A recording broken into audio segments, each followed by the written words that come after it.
Hello, good morning and good afternoon, everyone. We will be starting in just 1 minute. Welcome to the webinar. We're just going to wait for a few more folks to join us. All right, folks, I think there will be probably more people joining us in a little bit, but let's get going because we have an incredibly important topic today, and we want to be respectful of everyone's time as well. We're so excited to have you all be part of this panel conversation called Women, Work, and AI, Building Inclusive and Accessible Futures of Work, Road to Success, that is put on and hosted by Winning Inclusive Solutions. Before we start, I'd like to do a land acknowledgement. And if you can go to the next slide, please. I want to acknowledge that the land that WINS is on the traditional territory of many nations, including the Mississaugas of the Credit, the Anishinaabe, the Chippewa, and the Haudenosaunee, and the Wendat peoples, and is now also the home to many diverse First Nations, Inuit, and Métis people. We acknowledge also that Toronto is covered by Treaty 13 with the Mississaugas of the Credit. And I am joining you from Treaty 7 territories and the home of the Métis Nations Districts 5 and 6 in Mackenzie, which is now called Calgary, to honor and be thankful and be grateful to the original peoples of this land and to continue to learn in reciprocity about the land, the original peoples, and in the spirit of truth and reconciliation.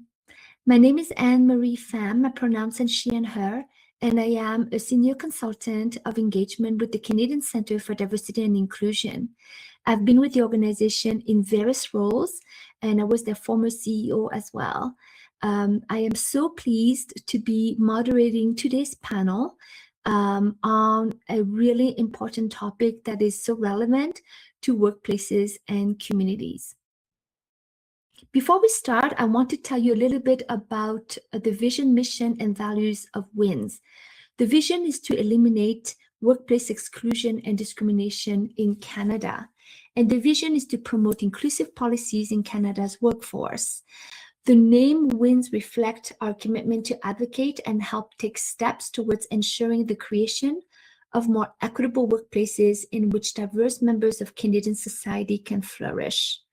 And the values of WINS are collaboration and co-creation, respectful dialogue, openness to change, acceptance and humaneness, and world focus. I love these values. They really resonate with me as well on the personal level. And I really encourage you to check out the organization at winscanada.com. WINS is also made up of 3 distinct programs: Community Voices, Voices of Inclusion Canada, and Road to Success. Under Community Voices, this program conducts community-based research to explore the challenges faced by underrepresented groups. And using interviews, surveys, and focus groups, we aim to foster consultation, advocacy, and dialogue to combat workplace exclusion and discrimination in Canada. Under Voices of Inclusion Canada, it is a tri-annual newsletter that promotes dialogue, that animates discussion on issues of diversity that need to be addressed, that need to be talked about to create a more equitable Canada. And on the Road to Success, which is part of today's webinar, is part of initiative to provide a public platform for diverse professionals as speakers and a community of support in which diverse professionals can learn and network with like-minded others. So we're really thankful for all of you who have joined us to indeed learn together, grow in our knowledge, our capacity, and our confidence to be equitable leaders, to be accessible, and to be inclusive. Today's agenda in the 1 hour that we have is going to be made up of welcome and introductions, which is what we're doing now. Then we'll have about 30 minutes for hopefully a very engaging and interesting panel conversation. And then we want to make space for you, our audience member, with a Q&A session. So for the Q&A session, we invite you to click on the Q&A option in this platform, and feel free to just put your question in there. It will be visible for other people to see as well. You have the option of being an anonymous participant if you would like this question to be private. And what we will do is we will make time at the end of the webinar to answer your questions. So please, we may not be able to answer all the questions, but we will try as much as possible to answer your questions during that period. And then we'll just wrap up at the end with some closing remarks and perhaps some next steps for you to consider. Okay, so that's our plan for today. And I'm really excited for us to get going. Our event partners are He2 HR Solutions and CCDI, the Canadian Centre for Diversity and Inclusion. So thank you to both organizations for making this event possible. And of course, this event is only possible because we have two wonderful panelists. I had a chance to connect with them a few days ago, and they have a wealth of knowledge and experiences, so really looking forward to that opportunity. First, let me introduce you to Dorothy Vernon Brown. Welcome, Dorothy, to the panel. Dorothy is a marketing automation and AI strategist who helped seasoned business owners build sustainable systems with AI automation and smart marketing. And more than just a strategist, Dorothy delivers tangible, profitable results, which we all want, when we have a business or we're working with people in an organization. Dorothy is the founder of AKB Square AI Marketing and Consulting, where her strategy-first approach has been the driving force behind clients achieving breakthrough results. Wow, wonderful, Dorothy. I'm so looking forward to connecting and learning from you. Next, we have Jennifer Chadwick, and Jennifer is a senior digital accessibility specialist at Aquarium Global Access. A former user experience designer, she's been a digital accessibility subject matter expert and role-based trainer on global standards, legal compliance, and inclusive design practices since 2013. In 2026, she launched an accessibility task planning program to help organizations translate high-level accessibility plans into daily actionable tasks. What an incredibly important role you play, Jennifer. Welcome to the panel. Alrighty, folks. So now it's time for us to have hopefully an energizing but casual and thoughtful conversation. And we've got prepared some questions for everybody here to get us going. So when we were talking about this panel, we wanted to make sure that we had, some end goals. We wanted to ensure that, you at the end of the day, at the end of this webinar, would be able to see how we can explore how AI is changing the nature of work and careers for women. We wanted to talk about inclusion and accessibility as core considerations in AI-enabled workplaces, which we hope will be relevant for HR practitioners and also professionals who do work in diversity, equity, inclusion, and accessibility. We want to offer practical advice also to all of you women who are navigating this AI-driven change in your work and in your career paths. Things are changing really fast and furious right now.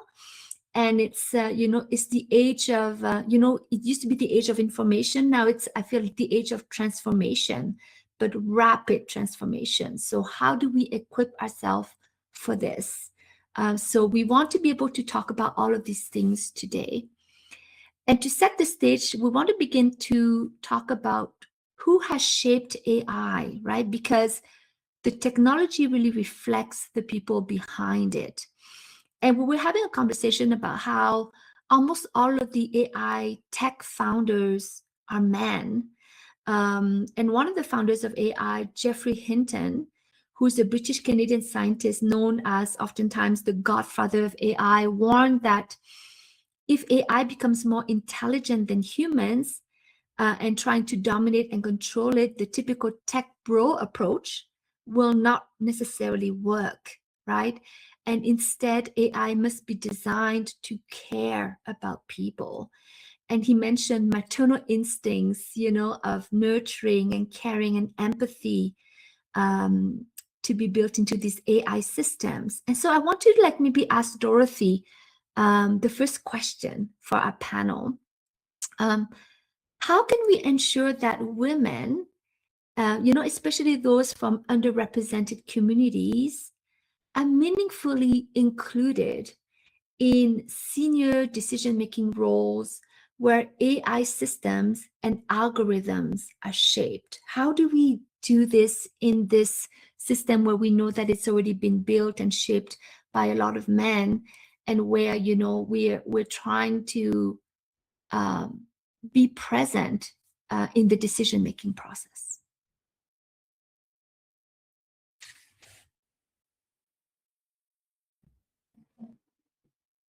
Oh, Dorothy, I'm not hearing you. I needed to unmute. That's There why. you go. Well, that's a great start. We're muted. You know what? We're muted at the decision-making level. That's what it is. Yes. So thank you so much for framing that question, and for Wins for having this important conversation. So first off, let me first by answering that question with a stats that frames this and puts this in perspective. So the UN Department of Economics and Social Affairs says that women hold about 22 to 30% of AI related jobs, which means 22 to 30% of women are in senior leadership positions when it comes to AI. So that stats alone tells us that we're already excluded from the table. And you spoke to it earlier, Anne-Marie, that men, the tech bros, are the ones that are holding the positions and the power when it comes to AI, because they're the founders. So which means that as women, part of how we break through that glass ceiling and the algorithms now is ensuring that we have a seat at the table, that we are framing how the data gets written, how the algorithms are changed and updated. So it starts there by ensuring that we move this percentage from at the high end of 30% to something that's a bit more equitable. So that goes back to access. Women need access at the senior level, because the story is that we are being written out of that story because we're not at the table. Right. We're not at the table, and the representation is really, really important, right? So access, we need to be at the table. So let's talk about access, right? Let's talk about this AI technology. And oftentimes we hear that AI is a great tool, it's very efficient, it frees up time. But what does that actually change for women in their day-to-day work? And so, Dorothy, just to follow up on the conversation about access here, can we use AI to free up time? What does that look like in practice with the women, for solo entrepreneurs, for people with disabilities, or even people working in larger organizations? Great question. It's a question that I love. You know what? I typically say there's nothing new under the sun. When it comes to how we work and how we relate, there's really nothing new on the sun. So the first thing I would say is a shift in our mindset, because with the data bears out that women feel they jump into a new technology such as AI when they feel fully qualified. When men, they only need to be partially qualified in order to jump in. And so the first thing is that we reframe that as women, that AI is a tool, it's our assistant or co-pilot to help us to reclaim our time, as you've just spoken about, and to help us to become more productive. So when we can reframe the way we think about how we use the tools, because AI is just a new tool, and hence my approach is always a strategy first. So the question is, what does this new tool do for me? How does this new tool help me to free up my time or reclaim my time, help me to become more productive? And the way I think about that is, okay, this tool has certain key features and benefits. It has significant capabilities. How do I use that now to my advantage as my assistant? That's one. Reframing how I see the tool that's here to help me. I'm not certainly suggesting that you outsource your human judgment or intelligence or common sense. That's far from what I'm saying, because that's always an important, the human in the loop discussion needs to happen all the time. That's common sense to me. The other way I think about this is that become literate. While AI, the whole AI has been around since, I think, belief in the 1950s when IBM started testing, and we know Watson has been around since the early 2000s, right? What has happened now is that AI's Gen AI, let's be very clear, Gen AI has become very accessible to all of us. So what this does now is that we're all on the same learning curve. The difference for many women is that some of us have decided to become more literate when it comes to AI, and some of us are tepid in putting our feet in or wetting our feet. So I think that's what we also need to do, is ensure that we are embracing the tool. We become literate. When we become literate, we become more productive and we become higher income earners. And that's the way I see it. Thank you. Thank you. We talked, Dorothy, about this freeing up of time, seeing AI as a tool, so that we can do higher value tasks, right? So that, like you said earlier, it's not replacing our intelligence, it's not replacing the way that we strategize or we analyze or we work with other people, right? But it's speeding things up. And we can, instead of create everything from scratch, we can look at what AI produces and then we can validate it, we can work with it, we can optimize it. And I think that's such a really important point for people to think about that, and like you said, change your frame of mind around the benefits of AI. Thank you. Jennifer, I'd love to ask you the next question, because, with your expertise in accessibility, I think it's really important for us to think about accessibility as a baseline, something that, every organization needs to think about. And yet, I think maybe sometimes it is overlooked as a foundational core in AI development. But maybe I'm wrong about that. So I'd love to hear your thoughts on this particular question about how can AI meaningfully empower people with disabilities, women with disabilities, and based on your experience, what gaps still exist in ensuring accessible design and testing? Yeah, thank you, Anne-Marie. There's really fabulous questions in there. And just to follow on what Dorothy mentioned, it's true. I think she just described my own sort of experience or coming to an understanding as a business professional, as a woman with an invisible disability, probably undiagnosed ADHD, me embracing AI as a tool that I could leverage in my own business for efficiencies, for the administrative work that frees up more of my time. I just wanted to speak to that because I am really sort of starting to explore that myself in my own relationship with AI. I didn't jump in immediately. As an academic, I'm used to sort of starting from scratch. So I just wanted to address what was really a key thing there that sort of just segues into that's my own relationship with AI as a professional, as a person with a disability. And I'm also just sort of gathering stories from people in the community where there are other people who are blind, for instance, who find that it's an efficient tool. So there have been some benefits, and there's been a lot of research, and there's so many people to speak to in the community about their own embracing AI as a tool to sort of not cause the barrier to actually leverage it in their working space and employment space. But absolutely, as you say, as we move forward with technology innovations, AI is driving a lot of that. As with many things, humans currently aren't necessarily the designers, the developers, product specialists. I may not quite fully understand the people's disabilities, people's needs and preferences in the global, sort of the wider world of usability as it is. So what we have to absolutely do is just make sure that we as humans understand and educate ourselves to make designs inclusive for digital products, as well as attaching that knowledge and ensuring that sort of governance or knowledge or best practices with AI as we sort of boldly go forward with AI as well.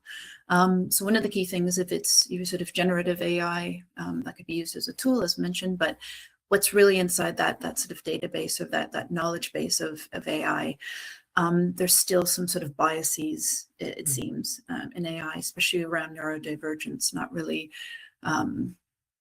or sort of more sort of sort of normal or neurotypical sort of thinking inside in the AI that hasn't been maybe addressed or sort of challenged or corrected. This is what I'm hearing from friends in the community. So feeding in or like sort of building out that knowledge base within AI also has to come from a diverse group of people in the world, if that makes sense as well. I don't know if you or Dorothy have anything that makes sense to you as well, or any other thoughts on that. That's some of the key things that I've been seeing. I'll add to that when you talk about the accessibility. I think part of this comes down to where organizations that are now need to mandate the co-design to include people with different disabilities. And I think that's what it comes down to. So whether it's women at the table, people with neurodivergent ways of learning or accessing information, or people with invisible disabilities, all those voices need to be represented at the table. There has to be a mandate. And I think as enterprise level companies go forward, and even non-enterprise level companies going forward, I think that we have to broaden the scope in how we think about our users. Because I think, to your point, Jennifer, there's this linear way of thinking about a user. There's just one type of user when there are many types of users. And to that end, how do we mandate that co-design? How do we mandate co-design? I love that. Thank you. Yeah. Thank you so much, Jennifer, as well, for bringing that lens, that sometimes we don't think about all the time. And so today's webinar is really a good opportunity to remind ourselves of how we bring other people at the table, especially those who are not at the table, and Dorothy, to your point, who have been underrepresented. And so let's think about that strategically. And tied to that, I think that, we're thinking about gaps in the AI design for persons with disabilities, but we also can think about the gaps in AI design where AI can unintentionally reinforce cultural or social biases, right?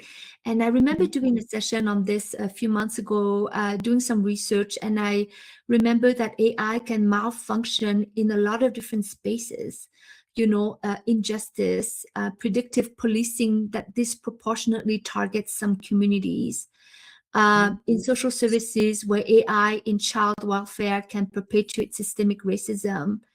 Let's say in healthcare where AI underdiagnoses Indigenous and racialized patients because they have different BMI standards or tests, for example, that are based on skin tone, right? In the workplace, we talked about resume screening algorithms that may penalize non-English names.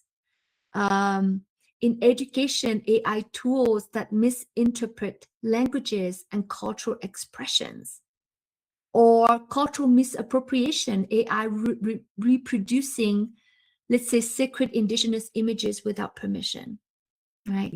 So there's lots here that we really need to think about and unpack.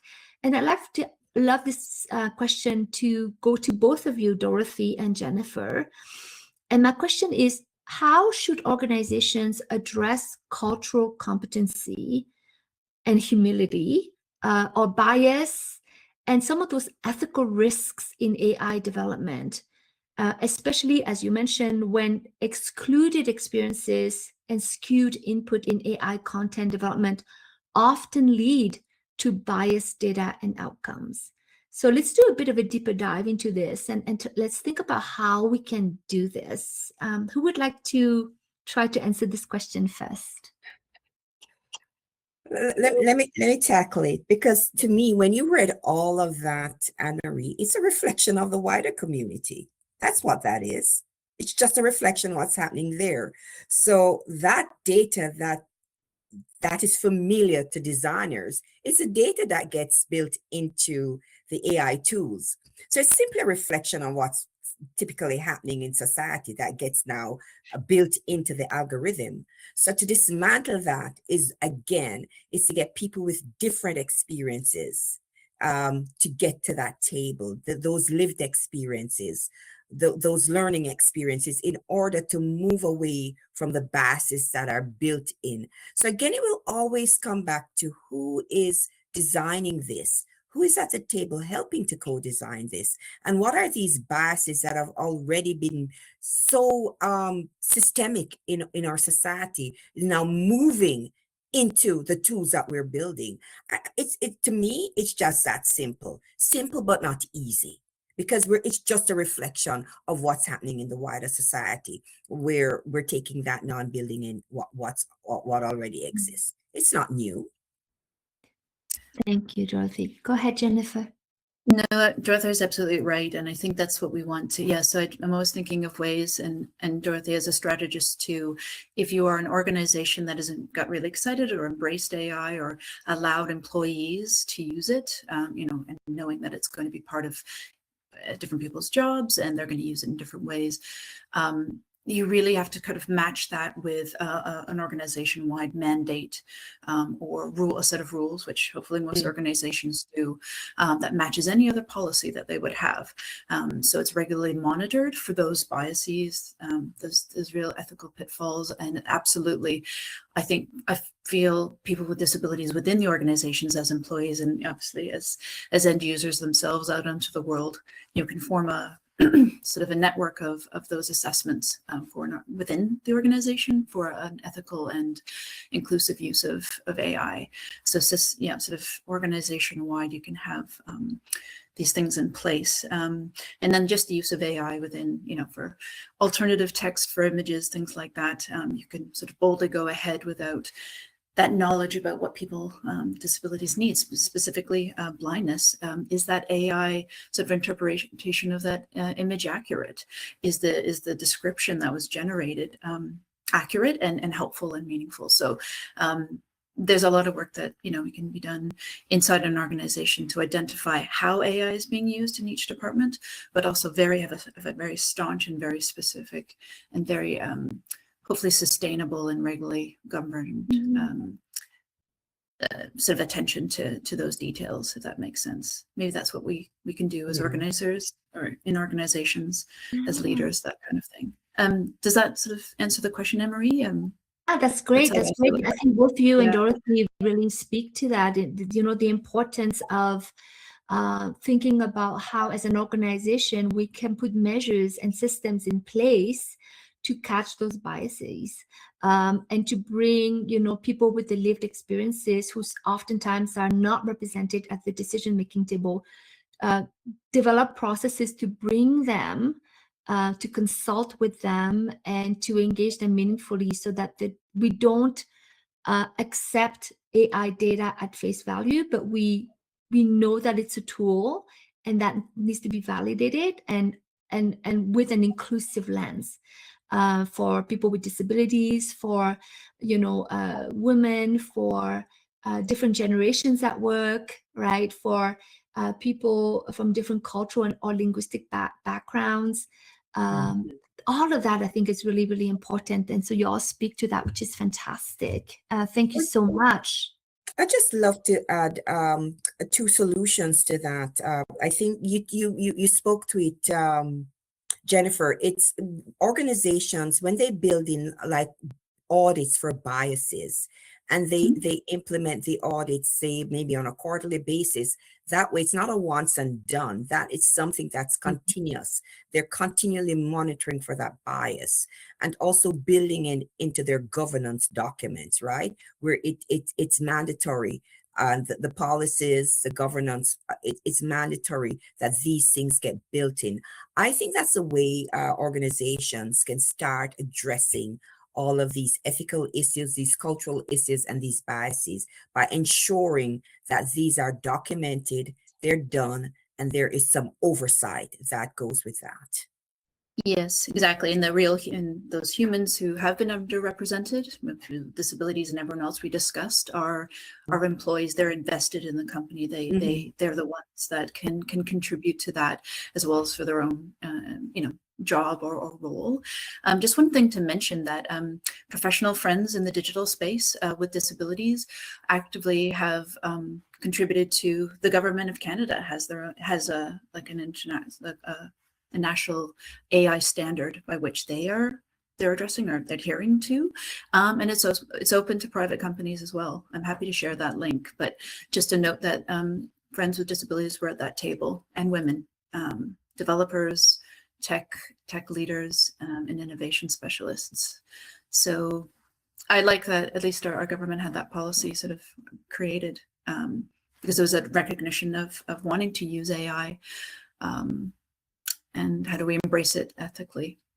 Yeah, how do we embrace it, and efforts being made to embrace it ethically and engage some of the people at the table to develop the national AI standards. That's really good to know. Thank you, Jennifer.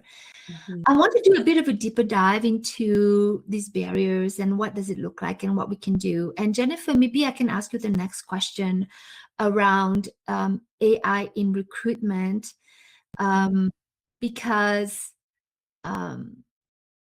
AI hasn't always improved accessibility, right? It hasn't necessarily been a tool that 100% is like amazing for accessibility.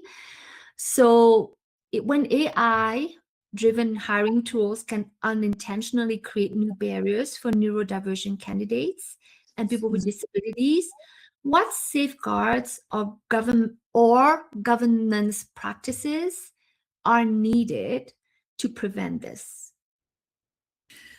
Yeah, I have my thoughts, and I've seen or just heard from friends with neurodivergence who have just had a terrible sort of time. It's been a complete barrier if it's been an AI tool that is, like we talked about before, kind of filtering out, or not having that nuance of a one-to-one discussion with a human who might understand their needs or preferences better.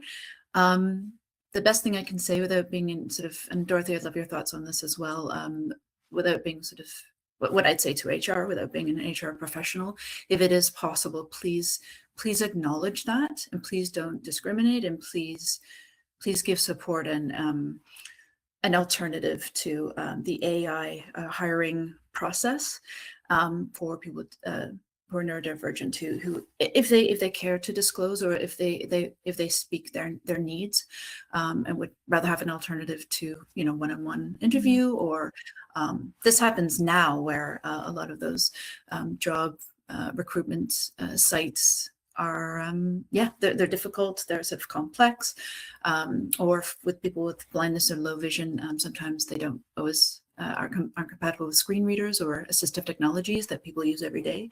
So all of these things, I guess, what kind of processes or alternatives or an acknowledgement and that HR professionals can embrace now. Let's add AI to that, just to say, oops, sorry, there should be consideration that you just don't want to put anyone who's highly talented at a disadvantage because you're using AI.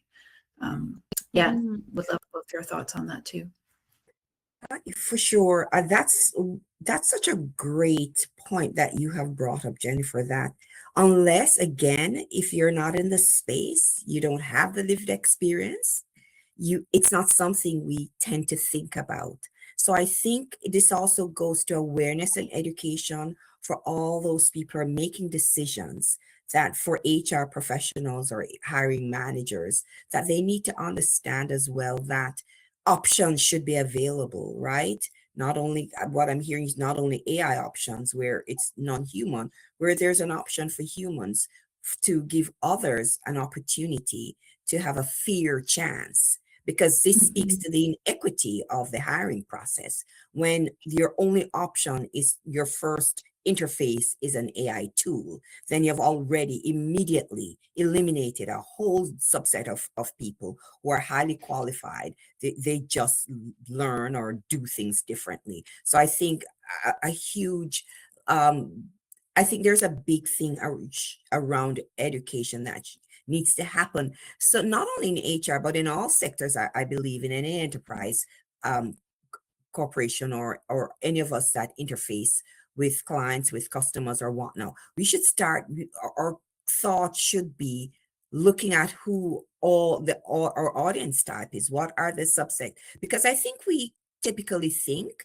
if we're not in that space, very linearly, it's one homogeneous group of people that we're connecting, when that isn't so. So if we can start to broaden the way we think about it and put those tools and policies in place, that there is a whole subset of people that could be highly qualified that you're automatically removing from your pool, then I think that Yeah. that starts that process. I think exactly it, and it speaks to the fact that that's what HRs or other departments are doing. They're using AI as an efficiency tool to make this hiring process easier. But let's also stop to think about who we're excluding. So we embrace that it's the other person or the candidate didn't choose AI, that they'd have no choice. It's an AI process at company A. Company A wanted AI for their own efficiency reasons. But let's stop as humans and think what who we might be excluding, or just that awareness and recognition is so powerful. The other thing I wanted to mention is there, I know it's just I think when we talked about, it's Jeffrey Hinton, Anne-Marie? Yes. I think we talked about this a couple of days ago, and I just absolutely loved what we brought to the surface, which was how men and women use AI differently. Maybe I'm segueing into something else here, but I just felt that what I just mentioned about HR's consideration, or any department's consideration or awareness for who's at the other end, who that candidate is. I think it's also a difference in the way that, so women, if they're in those positions to be AI leaders or to drive the technology, is to stop and think about how it's being used. If it's used too much, is it ethical? Is it actually improving human life? As females, as women, that's seemingly inherent a lot of the time in the way that we think. I just wanted to tie those two things together in my mind. That's really wonderful. Yeah, thank you so much. And I definitely have a follow-up question around that piece too. But before I get there, I just want to remind participants, if you have a question for us, for any of the panelists, please use the Q&A function and please ask your question in there. So in a couple of minutes, we'll go there and we'll look for those questions. This is a great opportunity to do that now. But I wanted to say, when you both mentioned earlier about the need to understand all of the subsets of the people in an organization that are trying to apply for the position, right? To ensure that, there are no barriers that get in the way for qualified people to actually be considered for the job. And when you shared your examples, Jennifer and Dorothy, I thought about the difference between equity and equality, where, in equality, you're assuming everybody, like you have a homogeneous group of people and you have one solution and it works for everyone. Whereas in equity, you're actually acknowledging that you have a diversity of applicants, candidates, diverse talent pools, and that all you're trying to do is understand who those folks are, the talent that they bring, and the circumstances that they're in, and identify if there are any barriers, whether they're real or perceived, that get in the way of them being able to apply for the job. So really equity and the diversity work that we're doing is about leveling the playing field so that everyone has equal opportunity by addressing the barriers and getting rid of them. And I think that that is, sometimes conversations that get polarized and misunderstood. At the end of the day, we just want everyone, regardless of their various dimensions of diversity, to have equal opportunity to succeed. And I think that that's, for me, that's, a big reason why I do this kind of work, and I continue to be very passionate about it. And I can see that in both of you as well, Dorothy and Jennifer. So really appreciate this conversation. Going back to your point, Jennifer, about the women, and what Jeffrey Hinton talked about, he was at Google. He left Google, I think about 3 years ago, to really talk about, how we need to have more maternal instinct in the way that we're developing AI. But there's a lot of things to unpack about women and AI. So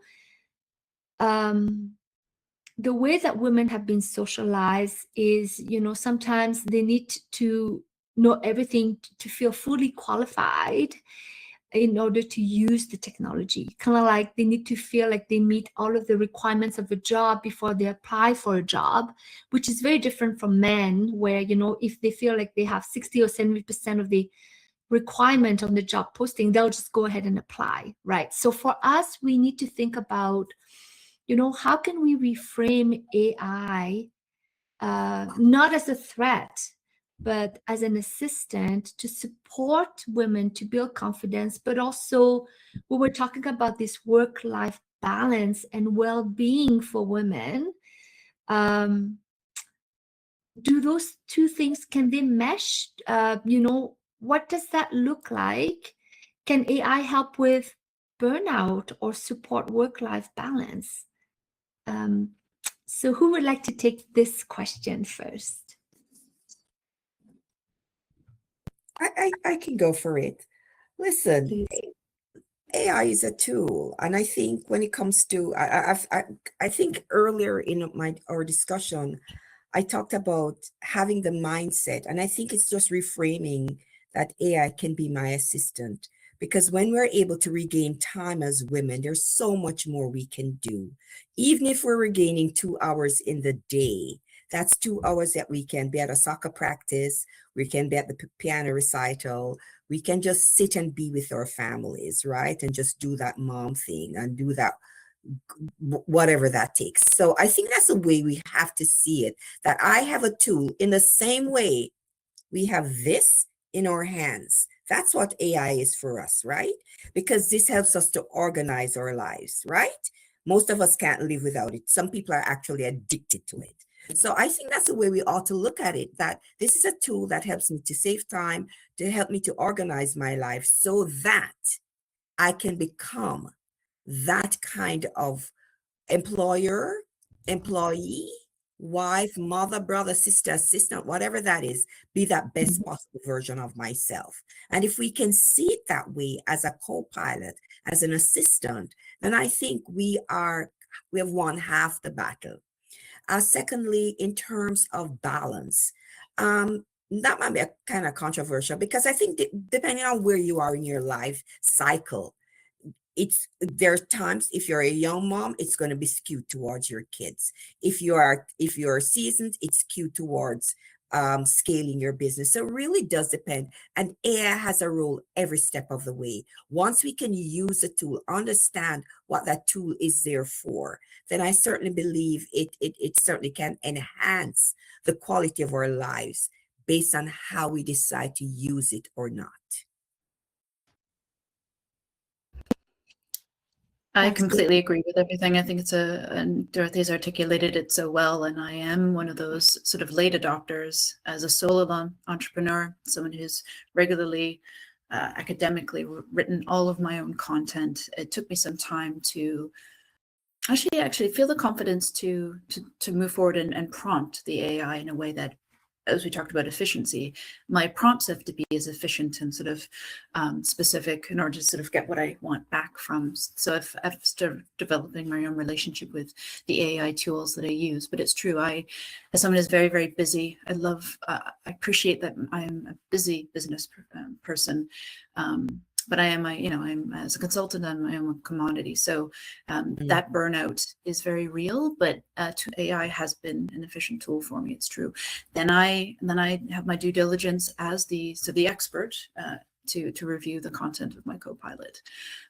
So yeah, I just wanted to say all those things that Dorothy mentioned, and that freeing up the time to spend more time with my family or to investigate new business relationships or anything else that's personally or professionally satisfying. It has helped, definitely. No, wonderful, great answers. Well, folks, we have some questions in the Q&A. Very good questions as well. So thank you to all of our audience members for that.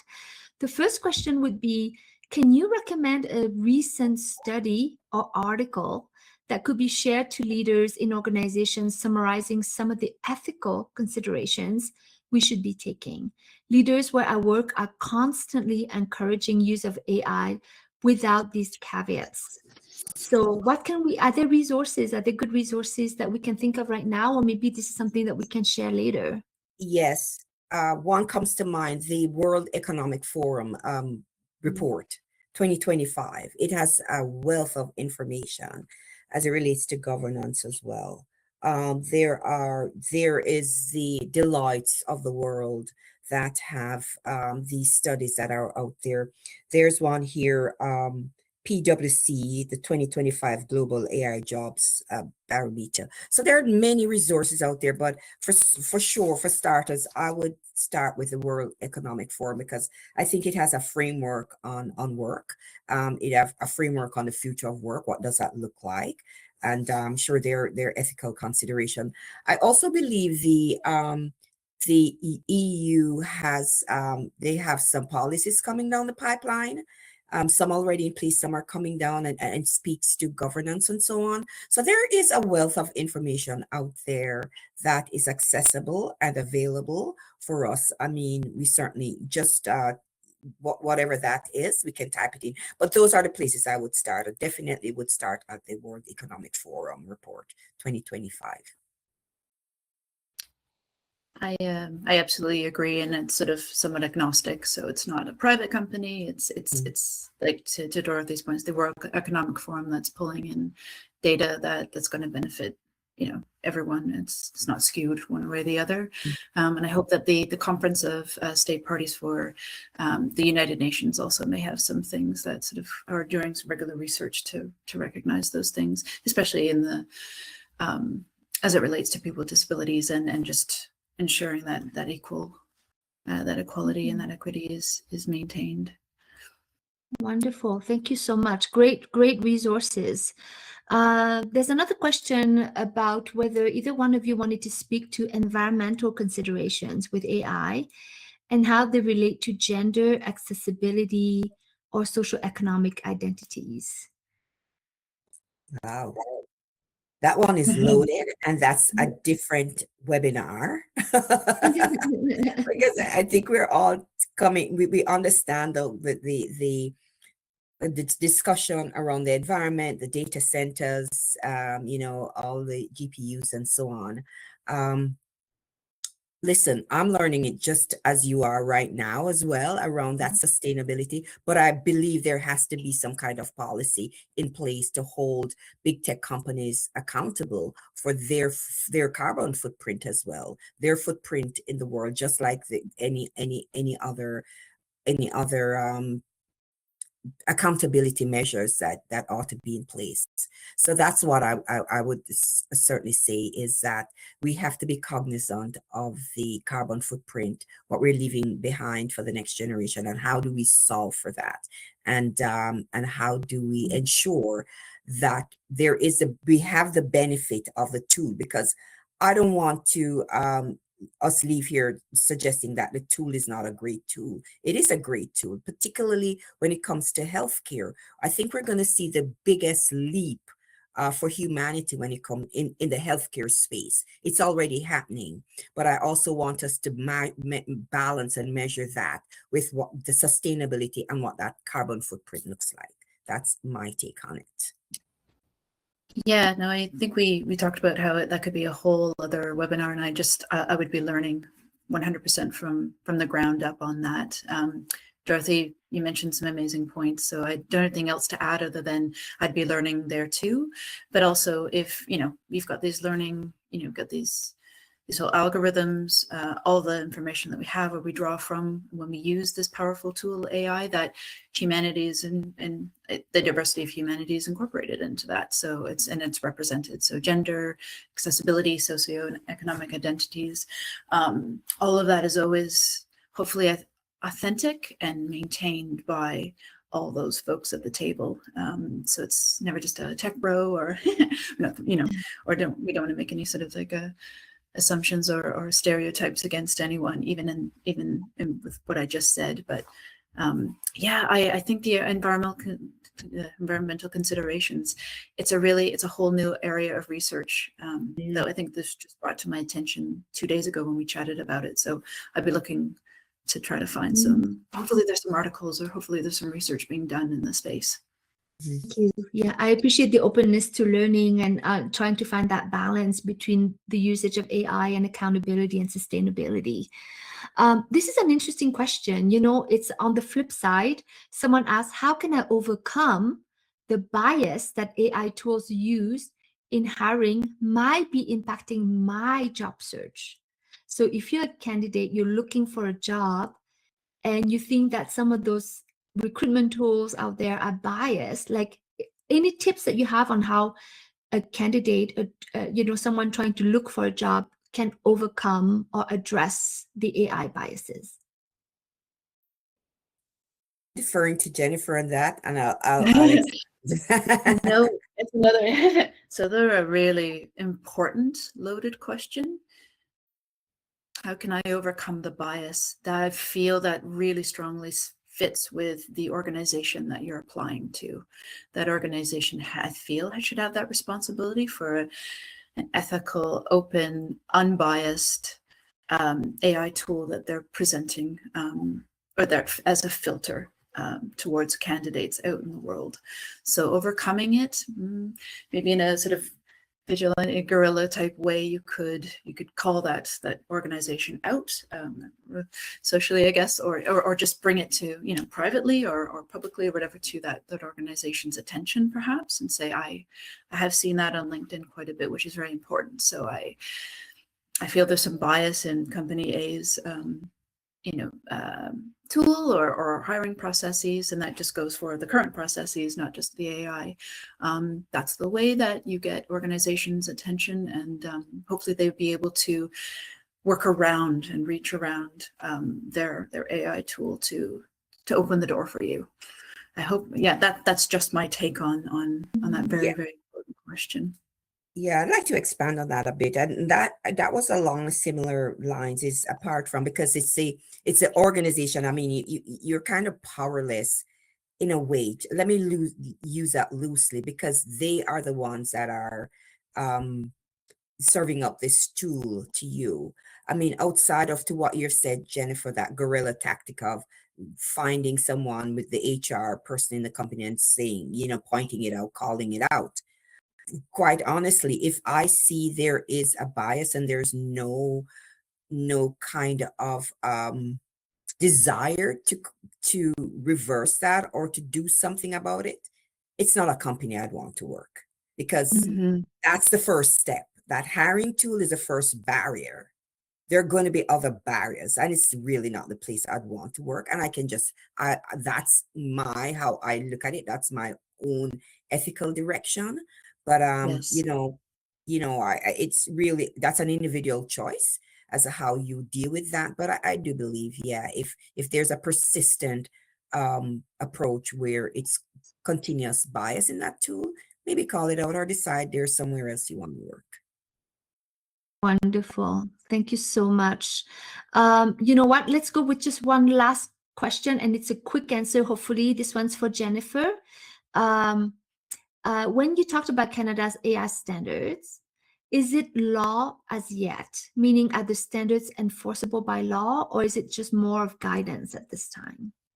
That's an excellent question, and I don't know if I'm going to answer correctly. I know it's out there, and I know it may be tied to. Actually, I'll just quickly answer the second one from Kim. It's folks responsible for procurement. There's also EN 301549, which is a European standard for accessibility and usability. So the government of Canada has adopted that. So that's all about all products and services that you're putting out there to be procured by the government, your software, your tools for private companies as well. There is a standard for accessibility, which I think may be sort of sistered or tied to the AI standard. But please let me, I know we just have a moment left, so just let me take that away and I'd be happy to answer that accurately. Because it's a great question. Is it enforceable? Like, how much of an enforcement is it currently? But should folks be responsible for procurement looking in regards to accessibility? Yeah, there are procurement requirements now that are law at the federal government level. But yeah, whether or not or the investment of AI-driven tools within vendored products and services available, that's a really great question as well. I assume that the AI portion of that software that you're asking, say the government of Canada that has that accessibility requirement, if that's part of your service or your product offering, I think it should fall obviously under that accessibility, digital accessibility standard, for an interface or whatever. I think that's how I'm answering that question as well. Does that make sense to everyone? Because I'd be happy to follow up on those. Yeah, thank you so much. Thank you so much, Dorothy and Jennifer. I know that we have run out of time. There's a few more questions in the Q&A, but I believe that, we'll do our best at WINS to answer those questions and have follow-up conversations with some of you. Remember, you can always email WINS as well with additional questions after this webinar. And our panelists are more than happy to support you in the learning process. So if I could just wrap up now, I know we could talk for another hour. It's really hard to always end such wonderful conversations. But thank you so much, Jennifer and Dorothy, for shedding a light today on this really important topic of women and AI. And just really for sharing your vision in terms of what we need to consider about the possibilities that exist in this transformational space. I love this quote, but it's like, when you allow your light to shine without apology, you don't just rise, you eliminate the paths so others can rise with you. And I think that, this is allyship, right? This is the work of a few of us here in this webinar sharing what we know to really help spread the light and the knowledge so that other people can use it and shine brightly as well. So thank you again for this. It has been a wonderfully enlightening experience for myself as well, and I learned a whole lot. So there's just a couple of final slides that we want to share with folks to keep the conversation going. So like I said earlier, you can email WINS with any questions at info@winscanada.com and stay connected. But there's also a survey that WINS is doing. So if we can go to the earliest there, thank you. Understanding economic disparity. There is a barcode there, and we encourage you just to scan this QR code and participate in the survey so that we can enhance our knowledge about economic disparities and what can be done. So thank you again to all of the participants. Thank you again to He2 Consulting, to CCDI, our partners, and a huge thank you to Dorothy and Jennifer. You were all amazing. I hope that you've taken away some good tidbits today and that you will be able to optimize AI as well, ethically, sustainably, for your career success and for your organizational success. Thank you so much, everyone, for joining us today. Take good care. Thank you. Thank you so much. Bye-bye.